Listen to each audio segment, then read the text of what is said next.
Merci d'être venus aussi nombreux pour cette prise de parole croisée entre Made in Vote et ADO. Ça fait grandement plaisir. Au cours des 30 prochaines minutes, nous allons vous présenter comment nous avons collaboré ensemble, donc Made in Vote et ADO, autour d'une problématique précise, et comprendre notamment comment ADO, donc acteur incontournable sur la maison et le bricolage, intègre les spécificités locales dans la construction de ces différentes gammes de produits à l'international, et notamment ici, les accessoires de salle de bain à fixer. Alors, avant de commencer, faisons les présentations très rapidement. Carole, tu veux peut-être commencer ?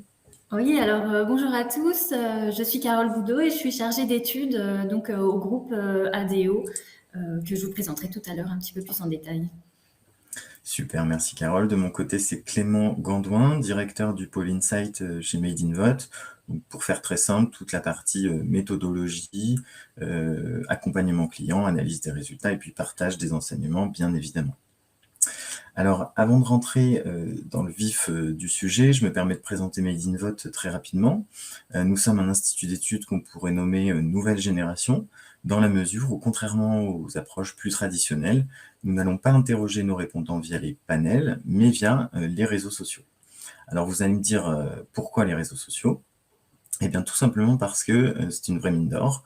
En France, on compte plus de 50 millions d'utilisateurs actifs, sur les réseaux sociaux, et dans le monde, c'est aux alentours de 4 milliards d'individus.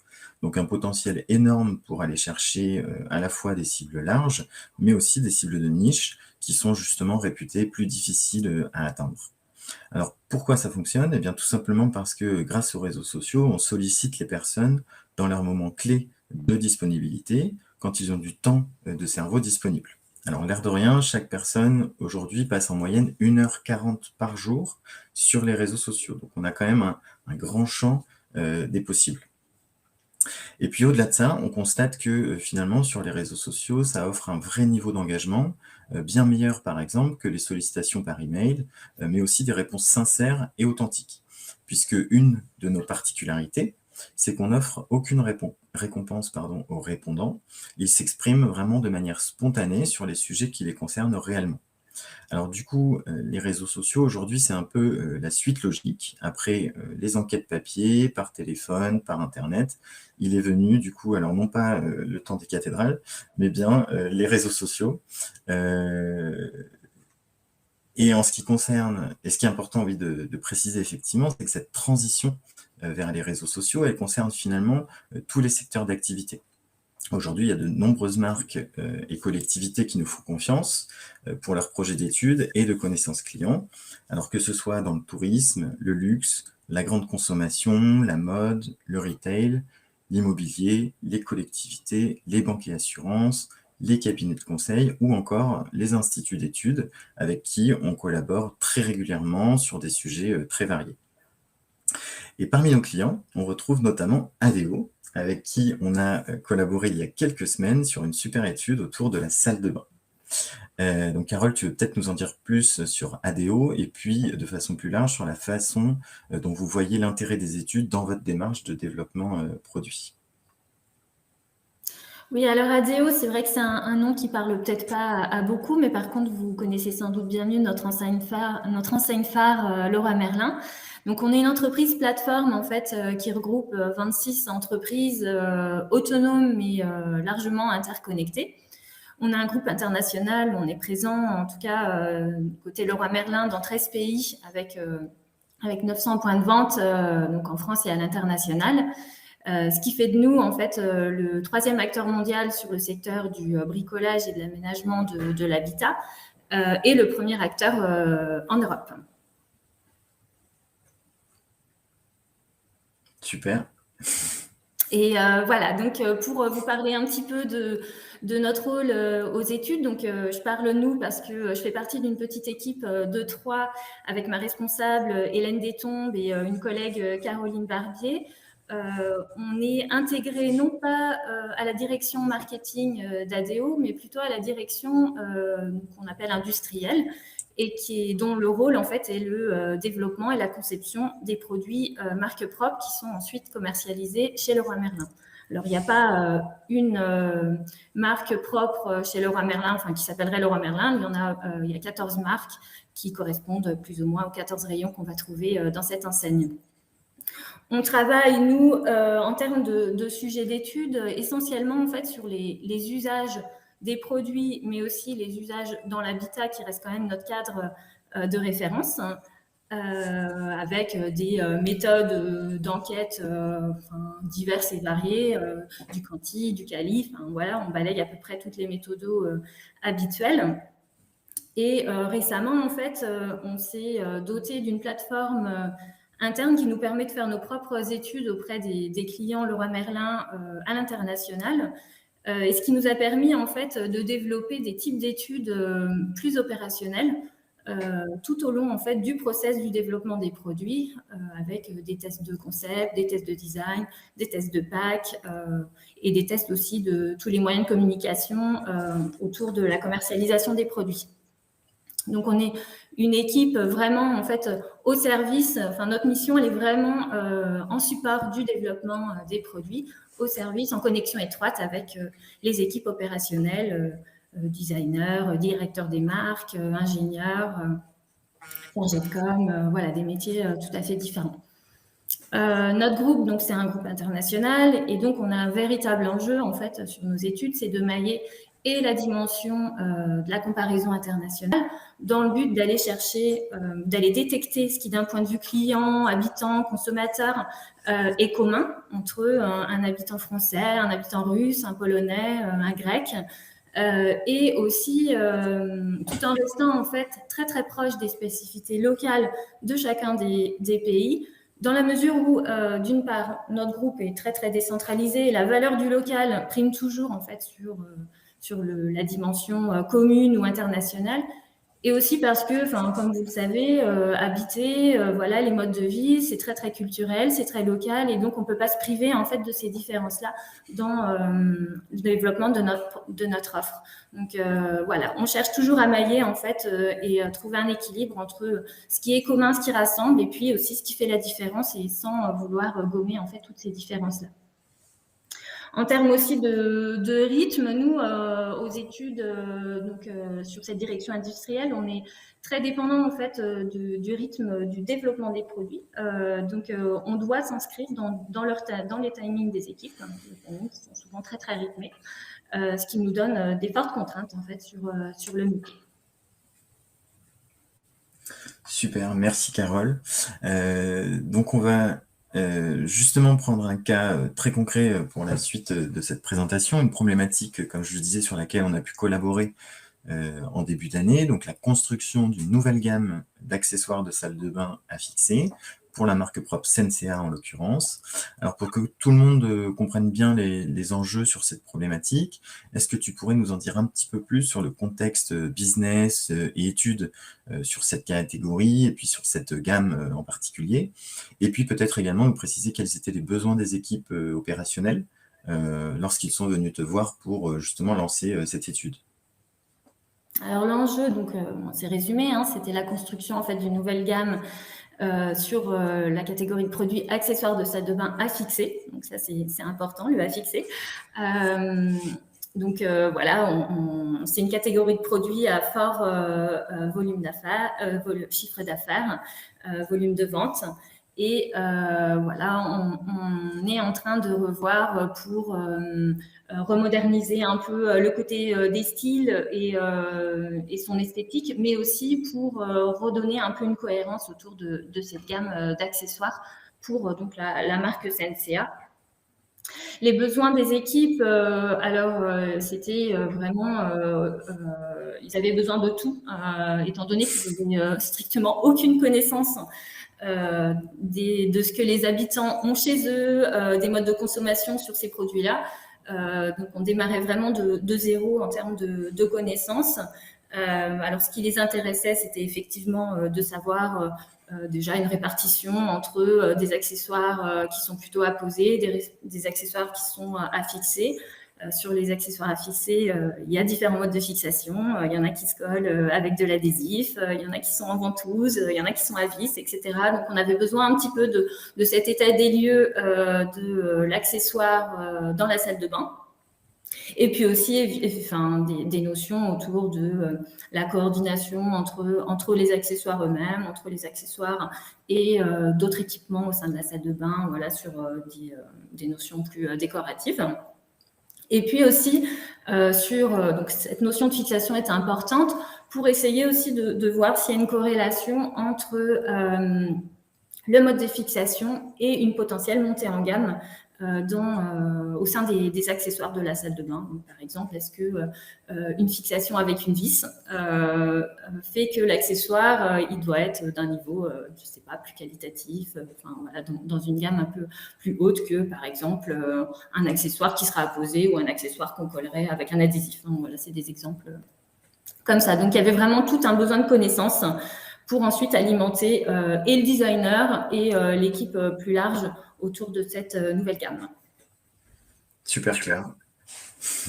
Merci Carole. Et donc du coup, une fois que tu as reçu ce besoin des équipes, donc vous avez réalisé un appel d'offres pour sourcer différents prestataires sur ce projet d'études.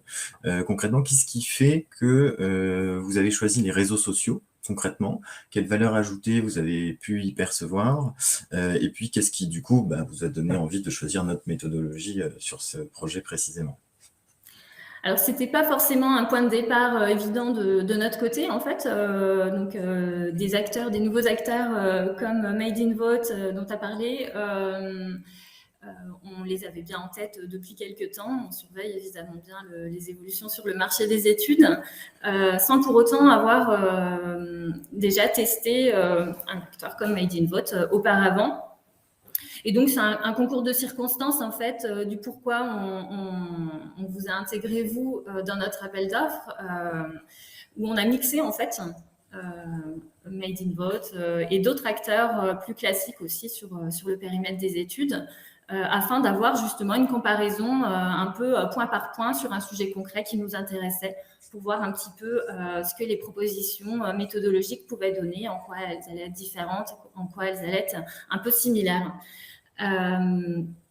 Et donc, pourquoi ce sujet-là? Pourquoi maintenant? C'est un concours un peu de circonstances. L'équipe, le designer et l'équipe du côté de Sensea sont plutôt orientés autour des innovations, qui sont intéressés en fait dans les nouveautés.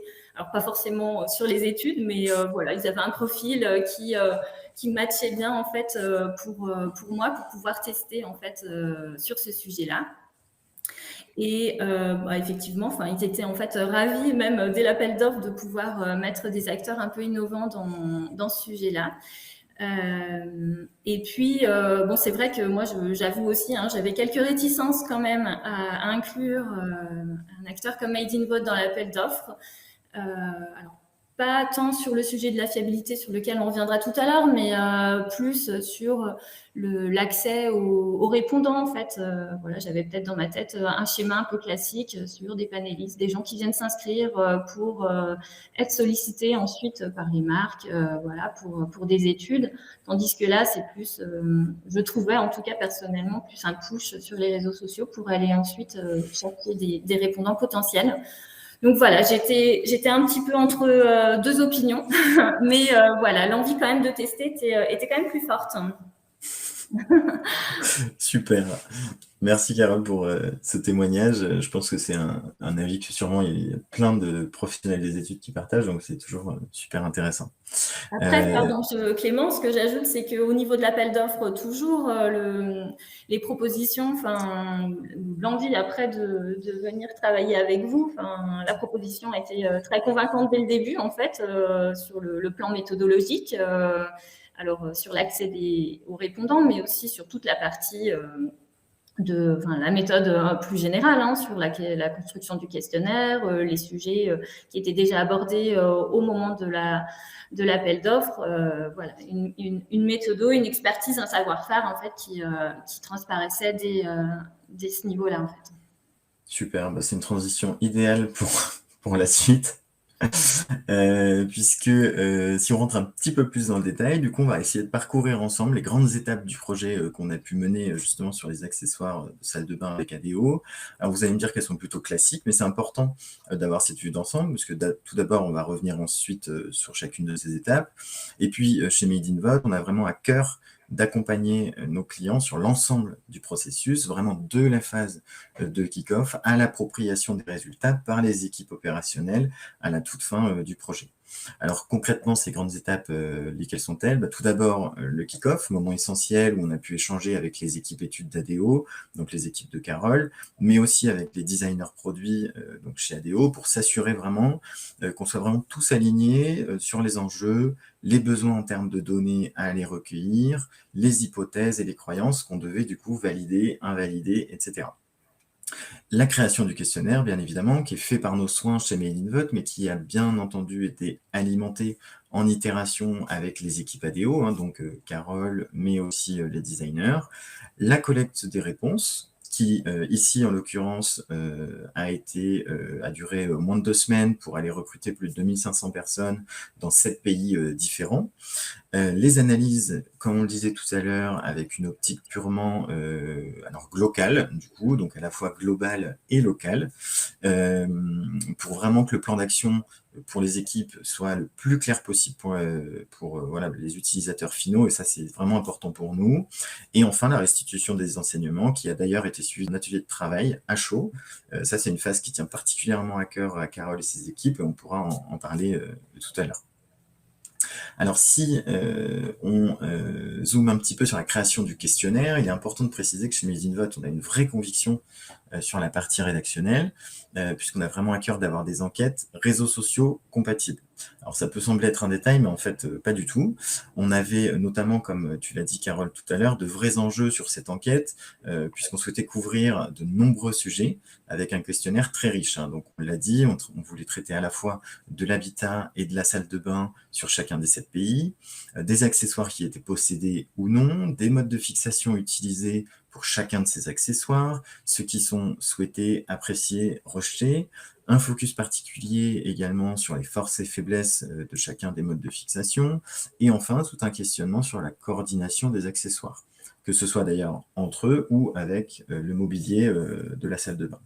Donc concrètement, comme toujours, on s'est placé dans une optique client-centric, donc on s'est assuré que tous les besoins étaient couverts pour que les designers chez ADO puissent vraiment avoir toute la matière nécessaire pour travailler sur la construction de la gamme de façon efficace. Mais face à ça, et on insiste là-dessus, on s'assure aussi d'être user-centric. Alors, pourquoi user-centric? Parce que l'idée, c'est pas d'aller proposer le questionnaire le plus court possible, ça n'a pas de sens, la durée du questionnaire en tout cas chez nous, n'est pas le nerf de la guerre. Ça veut surtout dire qu'on cherche à proposer la meilleure expérience possible pour nos répondants. Donc ça passe bien évidemment par une plateforme d'enquête 100% responsive. Là, vous avez des écrans illustratifs d'ailleurs. Donc 100% responsive, mobile friendly, là-dessus c'est une évidence, mais aussi tout un tas d'autres éléments. Alors ça va être des formulations aussi simples que possible, du vocabulaire adapté, une diversité des formats de questions pour éviter la lassitude des répondants, donc par exemple des échelles d'accord, bien sûr, mais aussi des notations en étoiles, des questions ouvertes placées au bon endroit, au bon moment, pas trop tôt dans le questionnaire pour pas créer d'abandon, mais plutôt un petit peu plus loin pour que la personne soit déjà intégrée dans le fil du questionnaire. Et puis, du coup, effectivement, surtout, ce qu'il faut, nous, dans nos enquêtes, c'est vraiment d'avoir un fil conducteur. Ça, c'est vraiment une vraie conviction pour nous, pour que le répondant, en fait, il se laisse guider en toute simplicité dans le questionnaire, sans jamais, en fait, qu'il décroche ou même qu'il voit le temps passer, tout simplement. Et en réalité, c'est grâce à cet équilibre entre l'expérience client et l'expérience répondant que nos enquêtes elles arrivent à être aussi riches et fiables à la fois, puisque les répondants, en fait, ils restent concentrés de bout en bout grâce à une expérience ultra agréable. Alors Carole, justement, par rapport à cette phase de kick-off et rédaction du questionnaire, quel a été potentiellement ton ressenti Bah, le ressenti, en fait, ça a confirmé en fait ce que la phase de l'appel d'offres avait montré, c'est voilà la concrétisation en fait de l'expertise sur le métier des études en termes d'accompagnement et de construction du questionnaire. Vraiment, il y a rien eu à redire, tout a été fait. Enfin, la compréhension de la problématique, de nos enjeux était bonne dès le début. Et puis on a pu dérouler voilà la production d'un questionnaire de manière assez simple, même s'il était forcément long, donc voilà, avec tous les allers-retours que ça engrange. C'est vrai que aussi dès la phase de l'appel d'offres, avec des screenshots de votre interface, enfin, ça avait été aussi assez convaincant dès le départ. Et puis c'est vrai que ça a donné lieu à un questionnaire pour les répondants, enfin vraiment très sympa à utiliser, très moderne. Clair, sans lourdeur. Donc c'est vrai qu'on a beaucoup, enfin j'ai beaucoup apprécié ça, et les équipes aussi en fait. Ce que j'ai pas dit tout à l'heure, pardon, et je le réinsère maintenant, c'est sur notre enjeu en fait. Je disais donc on avait besoin de connaissances, mais on avait besoin de connaissances internationales sur de multiples pays. On a l'habitude nous de travailler avec, enfin sur les marchés de la France, de l'Italie, de l'Espagne, de la Pologne et de la Russie. C'est un peu nos 5 marchés essentiels. Mais pour ce sujet-là, en fait, il y avait aussi besoin d'ajouter d'autres pays. Enfin, en tout cas, c'était un bonus qui était vraiment intéressant. Donc, c'était le Brésil et l'Afrique du Sud, sur lesquels, en fait, on fait peu d'études, et pourtant, sur ces sujets des accessoires, c'est des gros marchés aussi. Et voilà, donc c'est vrai que enfin, tout ça, tout cet accompagnement, enfin, a été intéressant aussi dans ce contexte international. Super, merci. Alors, je vois qu'il y a des questions. Alors, on va essayer d'y répondre à la fin plutôt, parce que là, je ne vais pas réussir à faire les deux en même temps, mais je vois qu'il y a déjà des questions sur notamment la phase de collecte. Et bien, justement, on y arrive. Donc, si on zoome un petit peu de manière succincte, hein, on a mis en place une enquête nationale représentative, en l'occurrence, sur les 7 pays concernés, avec une mise en place donc de quotas dans la pure lignée des pratiques plus traditionnelles. La seule différence, c'est qu'on est passé par Facebook et Instagram pour aller chercher nos répondants dans les 7 pays concernés. Donc concrètement, on avait des pays classiques, hein, comme la France, l'Espagne ou encore la Pologne, et puis d'autres pays plus difficiles à sonder via les méthodes traditionnelles, comme par exemple le Brésil ou l'Afrique du Sud, comme tu viens de le dire, Carole. Alors, encore une fois, on voit bien que les réseaux sociaux, du coup, ils n'ont pas de limite, hein. Il y a un accès très large à travers le globe. Alors concrètement, comment ça s'est passé? Eh bien, tout simplement, on a poussé des visuels publicitaires sur les réseaux sociaux afin d'inciter les utilisateurs à répondre. Alors, grâce aux outils de ciblage qui sont disponibles via les réseaux sociaux, on a été en mesure de sélectionner les profils qui nous intéressaient tout particulièrement. Donc, les plus jeunes, les plus âgés, les hommes, les femmes, ou encore les habitants de telle ou telle zone géographique, sachant qu'au-delà du fait d'avoir interrogé certains pays, on avait également des quotas par région au sein de ces pays, donc il y avait un vrai découpage géographique qui a été utilisé via les outils de ciblage des réseaux sociaux. Alors, en l'occurrence, sur l'étude qu'on a menée ici, ça nous a permis d'ajuster en temps réel les populations exposées à nos publicités au fur et à mesure du terrain, et donc de pouvoir remplir les quotas jour après jour, comme peut le faire un institut plus traditionnel. On vient tout simplement régler les critères de ciblage pour adapter le terrain en flux tendu. Mais finalement, au-delà de ces éléments de ciblage pur, les visuels, ils ont aussi un rôle capital sur les réseaux sociaux. Notre traffic manager, typiquement, qui gère toute la partie graphique des ads, elle doit trouver justement le juste équilibre pour chacun des projets entre des visuels accrocheurs pour capter l'attention des internautes, hein, c'est essentiel, et en même temps des visuels neutres pour éviter forcément tout biais relatif à un profil atypique, par exemple, du répondant. Alors, en l'occurrence, ici, on a 2 exemples de visuels. D'un côté, un format feed Facebook, et puis de l'autre, une story Instagram. On a clairement joué ici sur la carte de la sobriété, hein, sur ce projet, en jouant avant tout sur la projection des répondants. Donc, on a mis en avant des visuels d'intérieur, de salle de bain, pour ancrer la thématique du sondage, et puis, en même temps, rentrer dans la vie des gens, entre guillemets. Alors, vous constaterez que sur le deuxième visuel, on a un homme qui apparaît. Il a notamment été utilisé, ce visuel, en Pologne. L'objectif ici, c'était de maximiser la reconnaissance et l'appropriation de ces stimuli auprès des hommes, afin qu'on ajuste justement le remplissage des quotas tels qu'ils ont été définis en amont. Du coup, on a ici 2 exemples, mais finalement, une campagne de diffusion, ça regroupe en réalité de nombreux visuels pour permettre à chacun de se projeter à leur façon. Donc, on va mettre en avant différents profils, différentes ambiances de salle de bain, etc., etc. Donc, finalement, au-delà des critères de ciblage qui nous servent à piloter la campagne au jour le jour, les visuels, la diversité des visuels nous permet aussi d'aller chercher une diversité de répondants en toute logique. Alors bien entendu, la stratégie de ciblage et de visuel va différer selon les problématiques, mais en tout cas, là, ce qu'on est en train de vous présenter, c'est typiquement le procédé qu'on utilise dans le cadre d'une étude nationale représentative où on cherche à avoir des quotas et à bien représenter l'ensemble du pays. Alors Carole, peut-être un feedback par rapport à cette phase de collecte? Oui, alors au-delà du respect de la promesse sur le terrain, la rapidité du terrain, vraiment qui était très très bien. Enfin tout à l'heure dans la slide avant, on a montré que dans le questionnaire, on avait une partie de questions qui était alors centrée autour de l'habitat. Alors c'était plus la salle de bain en fait, avoir un peu des données un peu structurantes qu'on a l'habitude en fait d'inclure dans d'autres études sur la salle de bain. Et ce qui nous a permis, en fait, nous, de vérifier après coup, avec les résultats, que les données récupérées au sein de cette enquête, finalement, étaient tout à fait en ligne avec des données qu'on a récupérées dans d'autres études.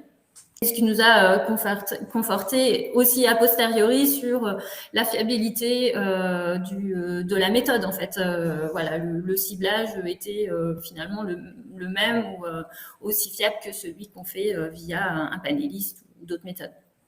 Super. Et effectivement, c'est vrai que du coup, on a souvent ce feedback de nos clients qui nous disent que par rapport à d'autres études qu'ils ont pu mener par le passé, effectivement, on est sur des données comparables. Alors, quand on compare des méthodologies comparables, bien évidemment, hein, on reste sur du NatRep, etc. Mais en tout cas, effectivement, les parallèles testing sont importants et intéressants, surtout quand on fait des transitions d'une méthode à une autre, c'est toujours essentiel. Super.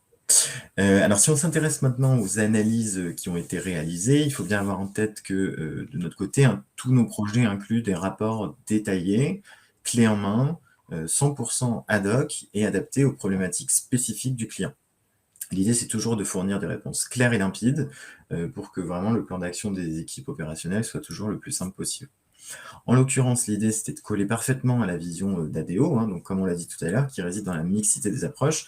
D'un côté, les enseignements globaux, avec une stratégie qui pourra s'appliquer à travers les différents pays couverts, et puis de l'autre, une approche locale, pour que finalement, les habitants de chaque pays se voient proposer les produits adaptés à leurs besoins et pas à ceux des pays voisins. Alors pour cela, on a réalisé un rapport complet, mettant en exergue de façon simple et ludique les enseignements clés de chaque slide. Et là-dessus, du coup, la data visualisation, elle est quand même essentielle pour comprendre, enfin en tout cas notre objectif, c'est vraiment de comprendre de façon immédiate les informations clés à retenir sur chaque slide et celles qu'on doit mettre de côté, pour vraiment que l'œil aille directement à l'essentiel. Et l'idée, c'est vraiment que tous les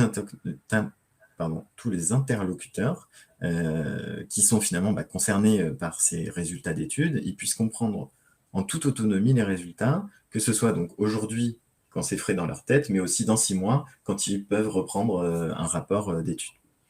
Alors pour autant, comme on l'a évoqué, le questionnaire il était ici relativement dense, donc on a intégré en complément des slides dont on vient de parler, des slides récapitulatives en fin de chaque partie, pour vraiment mettre en exergue les points communs entre les pays, et puis aussi les différences entre les pays, du moins celles qui sont importantes dans la construction de la gamme d'accessoires. Encore une fois, l'idée c'est de créer des respirations, des pauses qui permettent vraiment de digérer les informations de façon simple et efficace pour les équipes, notamment opérationnelles, donc qui ont participé au questionnaire, mais qui n'ont pas forcément tous les éléments en tête depuis quelques semaines qui se sont écoulées entre les deux. Oui. Je rebondis, excuse-moi Clément, sur ce que tu viens de dire. C'est vrai que ces livrables ont été, alors pour moi personnellement, très efficaces. D'un côté simple sur la mise en forme, la data vise. On reste sur un format de graphique simple et finalement quand même très percutant parce que pas chargé en fait dans les slides, et en même temps très détaillé aussi. Enfin, je trouve que donc les slides synthétiques sont venus compléter ce qui était aussi les analyses qui étaient aussi écrites slide par slide, et qui nous ont permis, c'est vrai, à chaque fois de se mailler entre le commun, le global, et puis la vision par pays. En tout cas, voilà, sur une vision macro par pays. Après, on peut toujours aller chercher du détail par pays. Ça, c'est autre chose. Et ça, c'est vrai que c'est un livrable aussi qui a été hyper apprécié des équipes. Hein. J'en ai eu des très bons retours sur leur manière après de l'utiliser. On voit que le côté très, très agréable, le travail sur la data visualisation leur permet vraiment en fait, d'aller s'engager avec les résultats par la suite. Super, sachant que sur la data vis, du coup, on va discuter juste après d'un élément complémentaire qui, je crois, a aussi bien plu aux équipes. Alors justement, donc sur dernière étape de ce projet, la restitution des enseignements aux équipes, bien sûr. Donc en 1 heure, l'idée, c'est de présenter donc, à toutes les équipes opérationnelles, catégorie manager, designer, etc., pour que chacun puisse comprendre vraiment les résultats, se les approprier, poser des questions, creuser éventuellement certains points, etc. Donc vraiment, voilà, un moment d'échange, enfin de présentation, mais aussi d'échange, donc de partage. C'est une étape capitale, bien sûr, mais chez ADO, du coup, elle est complétée aussi par un moment de travail à chaud, juste après la restitution. Donc concrètement, il y a 1 heure et demie au total, 1 heure de présentation, 30 minutes d'échange et de réaction des équipes. Peut-être que Carole, tu peux nous expliquer un petit peu, parce que je sais que ça te tient à cœur de faire ces 30 minutes d'atelier à la fin de la présentation, et tu t'en parleras sûrement mieux que moi. Oui, c'est ça. En fait, ça part en fait ce temps de travail à chaud post-présentation d'un constat en fait que les équipes sur un type d'études comme ça, un questionnaire qui reste assez long, assez dense, d'1 heure, 1 heure et demie de présentation, ont souvent le sentiment en fait d'être noyés dans les informations. Enfin, voilà, c'est peut-être une expérience que d'autres, on partage aussi au sein de vos entreprises. Et en fait, avec l'équipe, avec Hélène, avec Caroline, chez nous, on s'astreint sur des formats comme ça un peu longs, de prendre ce temps directement après la présentation. Donc, ça fait partie en fait pour nous du temps de la restitution, pour déjà travailler avec les équipes présentes sur les éléments interpellants, les éléments qui viennent les conforter dans leurs idées sur les produits, ou à contrario les challenger. Enfin voilà, ce qui retiennent un peu un ou deux ou trois éléments marquants de l'étude qu'ils vont repartir avec. Et on fait un peu ce travail en atelier auquel on avait nous convié Made in Vote, donc de rester après la présentation. Alors pour 2 raisons en fait. D'une part, c'est avoir un peu la caution de la compréhension des équipes de l'étude. Enfin voilà, voir s'il n'y a pas des incompréhensions majeures qui auraient eu lieu. Mais surtout, en fait, la véritable raison, c'est d'inclure aussi notre partenaire qui a fait l'étude, qui connaît donc la donnée, la matière, pour aussi engager avec nos équipes opérationnelles chez nous, et que l'on ne soit pas juste du coup en vase clos, ADO, après de notre côté, mais au contraire favoriser la présence de chacun pour ces échanges. Et de mémoire, les contributions dans ce temps de travail à chaud après la présentation sont venues donc des équipes d'ADO et des équipes études ADO, et puis des équipes Made in Vote qui ont contribué aussi. Et donc, pour nous, alors c'est notre manière de travailler aussi au sein d'ADO et au sein de notre équipe études, c'est de faire en sorte que nos partenaires études soient pas des prestataires, mais soient vraiment des partenaires. Alors, c'est pas toujours sur la longue durée, mais qu'au moins sur la vie d'un projet, il y a cette dynamique d'échange, et on sait qu'on gagne tous à avancer en partageant tous ces éléments. Donc, ça, c'est quelque chose qu'on met en place le plus systématiquement possible, en fait. Et on voit que d'un point de vue des équipes opérationnelles, ça leur permet quand même de repartir avec quelques notions en tête qui sont plus imprimées, voilà. Et ensuite, après, on a d'autres temps d'échange avec eux, mais c'est un moment quand même un peu privilégié, celui-là. Et en l'occurrence, très efficace, je trouve, puisque on sent bien que les équipes prennent des notes, réagissent, voilà, sont vraiment très impliqués, ce qui est normal puisque c'est aussi eux qui vont travailler sur la gamme derrière, hein, donc le sujet émane d'eux, ils sont hyper impliqués.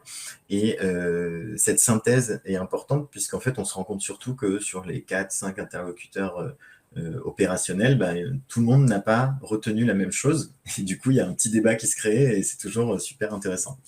Sachant que nous, effectivement, on est aussi là pendant ce temps d'échange pour vérifier, entre guillemets, s'assurer qu'il n'y ait pas de mésentente, enfin, ou d'incompréhension, et voilà, bien être gage des résultats. Et alors, en complément, toujours dans l'optique de rendre nos résultats simples et actionnables, on a créé pour ce projet donc un one-pager dynamique, en plus des tris croisés plus traditionnels. L'idée de ce one-pager, c'est de regrouper les principaux résultats en un coup d'œil afin de pouvoir diffuser les résultats plus facilement en interne. Puisqu'effectivement, les équipes études maîtrisent les tris croisés, les équipes opérationnelles, ça peut être potentiellement un petit peu plus complexe, rébarbatif d'aller mettre son nez dans des tableaux croisés si on veut vraiment aller sélectionner un petit détail particulier. Donc ce one-pager, il inclut en fait un module de filtre en haut de l'écran qui permet à chacun de pouvoir creuser certaines sous-cibles lorsqu'on est vraiment dans une phase 2, d'aller creuser la mise en place très opérationnelle de projet. Ah, est-ce que je dois faire quelque chose de particulier sur les femmes de 30-45 ans en Italie, les locataires qui ont des enfants en Russie, par exemple. Bref, tout est possible. On peut filtrer de manière autonome et vraiment presque illimitée, hein, finalement, hein, bien sûr, selon les bases de lecture, hein, toujours. Et c'est finalement un moyen beaucoup plus engageant pour les équipes dans justement les données un peu rébarbatives quand on n'est pas expert études. Donc je crois que Carole, ça aussi, ce format a bien plu. Je vais essayer de vous présenter en même temps le déroulé. Oui, oui, alors c'est un format qu'on va continuer surtout à utiliser à partir de maintenant. Alors, pour la petite histoire, les équipes autour de ce projet-là ont été un petit peu éclatées et sont en train de se reformer. Donc, le projet va redémarrer là, dans les semaines à venir. Ce one-pager, il est intéressant alors, pour nous du côté études, parce que parfois ça nous permet d'aller directement à une information sans repasser effectivement par les tris croisés. C'est de l'information un peu légère, on va dire. Mais pour les équipes, je trouve vraiment, il a une vocation opérationnelle qui est vraiment réelle. Chez nous, les designers aiment bien aller triturer aussi les données des études, aiment bien aller se forger leurs propres notions aussi à partir de la matière. Et donc ça leur permet sur un format vraiment visuel et vraiment simple à utiliser, d'aller creuser soit une cible effectivement ou voilà des croisements qu'ils peuvent faire eux-mêmes sans avoir à passer par notre pôle études. On reste en support, mais bon, ça leur permet une grande autonomie en fait sur le sujet. Donc c'est vrai que c'est un outil alors qui est intéressant et on va l'exploiter encore plus là dans les semaines à venir. Et puis c'est vrai que en complément, ça permet de gérer justement donc les filtres ou l'absence de filtres justement, et de se dire qu'on peut, en mettant aucun filtre, avoir la vision mondiale des résultats, et ensuite filtrer par pays, filtrer par sous-cible au sein du pays. Donc ça offre vraiment une grande richesse d'informations avec un format effectivement ludique. Donc c'est super, je vous remets la présentation, désolé, clac. Et alors du coup, au final, Carole, quel bilan tu pourrais faire de notre collaboration sur ce projet? Et puis concrètement, donc je crois que tu t'en as déjà parlé tout à l'heure, mais quelles sont un peu les prochaines étapes sur ce projet suite à cette étude justement? Le bilan, il a été super positif, hein. Clément, je te l'ai déjà partagé. Mais voilà, c'est vrai qu'on était parti au démarrage sur un test sans vouloir s'engager du tout avec Made in Vote, enfin sans a priori en fait avec Made in Vote ou un acteur comme Made in Vote. Finalement, c'est vous qu'on a retenu dans ce projet et à chaque phase en fait. J'ai été hyper contente en fait de la qualité du travail. C'est ça vraiment qui en ressort moi au final. C'est de bout en bout, l'expertise des études, elle est là, l'accompagnement, il est là, par tous les interlocuteurs d'ailleurs chez vous, pas seulement toi sur le métier des études, mais voilà, un accompagnement fort et un engagement fort en fait de la part de chacun de votre côté. Ce qui fait que la collaboration, elle était vraiment, vraiment très, très intéressante pour moi et pour les équipes aussi opérationnelles chez nous. Donc c'est un bilan vraiment très, très positif. Les prochaines étapes, j'en parlais un petit peu tout à l'heure, voilà, avec des restructurations d'équipes, on repart en fait sur le sujet où on va creuser certains résultats qui sont présents dans l'étude en fait, alors soit via des cibles clients par exemple, des cibles habitants plutôt, on va aussi compléter finalement cette étude quanti par des éléments qualitatifs. Je parlais en introduction autour, par exemple, de la coordination. Voilà, c'est des sujets qu'on a abordés vraiment très succinctement au sein du questionnaire et qu'on a envie d'aller creuser via nos propres clients pour alimenter un petit peu. C'est un sujet qui est un peu transverse, aussi important dans l'entreprise. Donc voilà, ça va être l'occasion d'aller chercher des choses un peu plus qualitatives. Et au final aussi, donc le bilan étant positif, évidemment, les futures collaborations, elles vont sans doute avoir lieu. Alors, on est déjà en discussion sur un autre sujet qui tourne autour d'autres catégories de produits, qui sont plutôt sur le domaine de la décoration, sur un sujet qui est autour des parcours d'achat en ligne. Donc, pas grand-chose à voir en fait avec celui-ci, mais voilà, on va voir ce que ça va donner. En tout cas, c'est vrai que vous restez un acteur, c'est sûr qu'on va avoir en tête sur des sujets de ce type quantitatif à l'international. On sait qu'on n'aura pas du tout d'hésitation à vous remettre dans la boucle à l'avenir. Super, nous on est ravis en tout cas de cette collaboration et surtout de ce feedback très positif, c'est toujours très agréable. Et effectivement, je pense que vous l'aurez compris, l'idée à travers cette présentation, c'est aussi de montrer que on peut se dire que sur les réseaux sociaux, c'est compliqué d'atteindre certaines cibles ou au contraire, c'est compliqué de faire des questionnaires type UEA ou vraiment très riches, parce qu'on a peut-être l'imaginaire qu'on peut faire des questionnaires spécifiques, très courts, sur certaines problématiques. En fait, c'est pas le cas, puisque cette étude et ce projet qu'on a mené ensemble avec Carole nous montre bien qu'on peut mener des enquêtes ultra riches et super actionnables via les réseaux sociaux, d'ailleurs que ce soit en France ou à l'international. Alors, je vois qu'il est 11h45, on a été très bavard. La bonne nouvelle, c'est que je crois que j'ai essayé de jeter un œil aux questions sur le côté et a priori, on a répondu au fur et à mesure à la plupart des questions. Je prends les deux dernières questions concrètement. Donc, la question de Cynthia concernant le questionnaire, étiez-vous dans de l'exploratoire pur ou sur des propositions construites? Oui, tu veux répondre? Moi, je vais peut-être y répondre alors. Allons-y.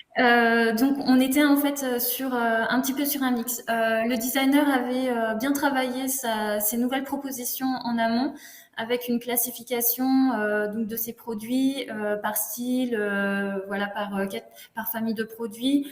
Mais comme je disais tout à l'heure, on avait de l'exploratoire parce que sur ces familles de produits, on avait pas beaucoup de données en fait existantes à l'international. Donc on partait aussi sur un état des lieux assez, presque point zéro quand même.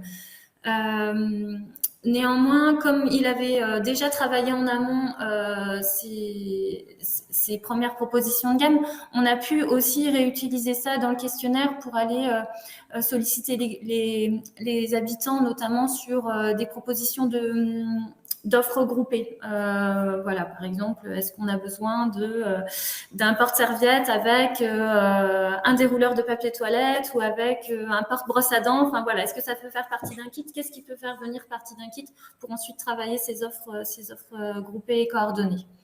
Donc on était un peu sur les deux. Super. Deuxième question, Isabelle, y a-t-il un avantage financier à interroger via le social media? Alors, ça va vraiment dépendre des cibles, tout simplement. Puisque, enfin, en fait, il y a plusieurs catégories de cibles.